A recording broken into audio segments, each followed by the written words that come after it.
Feeling tip top McGoo. Thank you for all the well wishes and everybody checking in on the knee. It's doing great, man. I'm way ahead of schedule. I actually walked up steps. I got a 90-degree angle on my bend. I've been having PT. You know, every night I get a call. Hello, is this Mr. Diaz?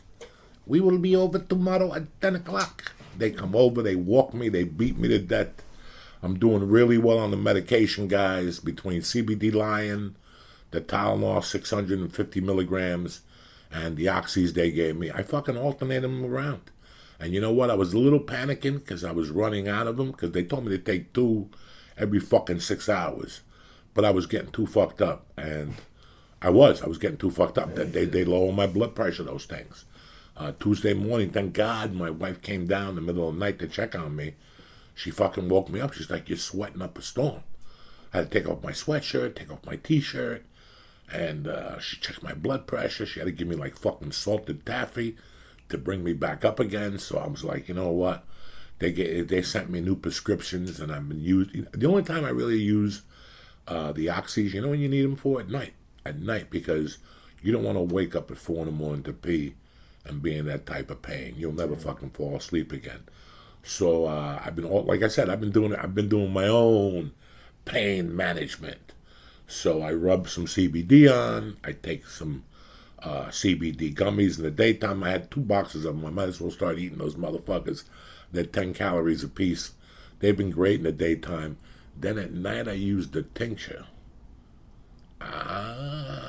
Which gives me a little bit more. I could pump in 5,000 milligrams under the tongue. I got some great flavored tincture that fucking tastes great. So that was my main concern going into the surgery. I know it was everybody's concern is he going to go off the fucking reservation with the pain medication.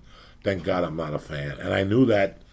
I pretty much tapered off. I started taping off on Friday. So it's fucking Monday. I feel great. That irkiness you get from Norcos, like all that little weird feeling like if you're living in the Twilight Zone. Agitated? No, I'm not agitated. I mean, when you come down. Yeah, you could tell I'm not agitated. I've been fucking great.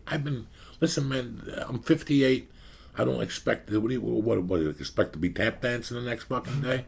I don't expect that at all. It's going to be some hard fucking work. I got, today's my last fucking home therapy session this afternoon. This afternoon I get my stitches taken out. And Wednesday I started my buddy's fucking physical therapy place.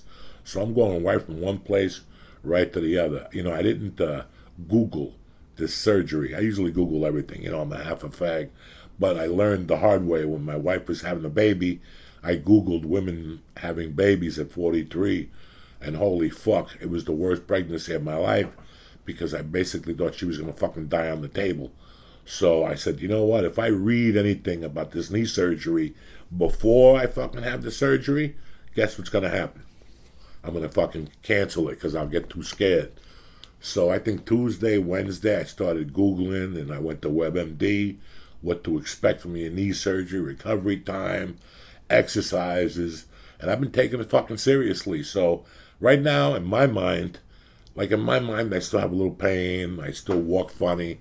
I need the fucking stroller to walk, the whole thing, the crutches. But in their mind, I'm fucking way ahead of schedule. So that makes me feel fucking great. So for you guys wondering, thank you for all your support with the knee stuff. Last week, we talked about accusations. About what it takes to accuse somebody and what it feels like when you get accused. I really, really thought about it all week. It's been something that's been on my mind for almost a year since all this shit started. How does an accusation start? You know, how do you get it confirmed?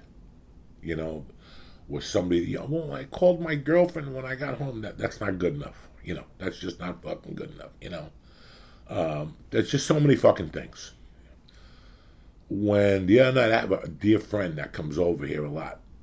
And sits with me at night and watches football. I mean, when I talk about with dear friends, I'm talking about, let's say I go back with him when I'm 13. And in fact, he gave me Led Zeppelin, The Song Remains the Same, with the Allman Brothers live from the Fillmore on 8-track. Like it was some of these different 8-track. And he recorded 2 albums over it, you know, like 2 albums over the 8-track. So he gave me that when I was like 13. So, you know, for years I would see him and go, "You're the motherfucker." But him and I were tight friends. When I was 13, he would, you know, he was, I think he's 60 now. So we started hanging out when I was about 13. You know, he had 2 younger brothers, and I hung out by his house. And then as I got older, he got his driver's license, and he was always a clean guy. You know, he always was going to be a fucking cop. But he had a friend that dealt weed. He wasn't one of those guys that was, you know, uptight about being a cop. He just wanted to obey the law, you know. And he turned me on to a guy that me and him ended up being good friends and selling weed for years and whatever. That doesn't matter. But the other night, Rayo came over, and as he was leaving, he picked up a picture of Anthony Balzano. I don't know if you guys, I do the album of the week on Patreon. And I did a segment about Kiss. And I actually showed a picture of a friend of mine who had died in the 8th grade. I had gotten this picture from his dad before his dad died about 5 years ago. And I got the picture about 20 years ago. And at first I started using it in my wallet because he was my best friend. And I figured if I had my best friend that close to me, but I didn't want to lose my wallet and I'd lose that picture, and I never knew. So I just left it at home, and I did like an altar for him and all my other buddies. And the other night I had the picture of him out, and Joe Rayo was leaving, and his wife was here, and my wife was downstairs in the basement. And Joe Rayo picked up the picture of Anthony, and he looks at my wife, and he goes, "Look how good looking your husband was in the 8th grade." And I go, "Sorry, but that's Anthony." He goes, "That's amazing. I forgot how much you guys looked alike. Like, we were like fucking twins when we were kids."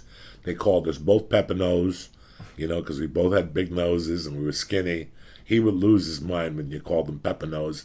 Me, I didn't even give a fuck. They had been calling me Spick for 2 years prior.